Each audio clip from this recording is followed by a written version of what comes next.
Hello guys, तर आज आहे धुळीवंदन आणि इकडे आईने पापड्या बनवायला घेतलेल्या आहेत.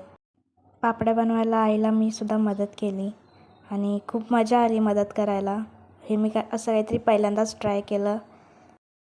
तर आमच्याकडे पापड्या होळीला बांधण्याची पद्धत आहे. तर गावातून प्रत्येक घरातून थोड्या थोड्या पापड्या येतात आणि त्या सगळ्या मिळून मग होळीला बांधल्या जातात आणि होळीला डाळ भाताचं नैवेद्य पण देतात.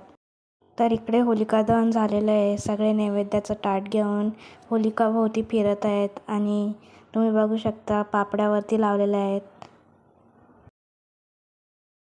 आणि मग कहाणीमध्ये छोटासा ट्विस्ट आला आणि आमचा गॅस संपला. त्याच्यामुळे आम्हाला पुरणपोळ्या चुलीवर करायला लागल्या.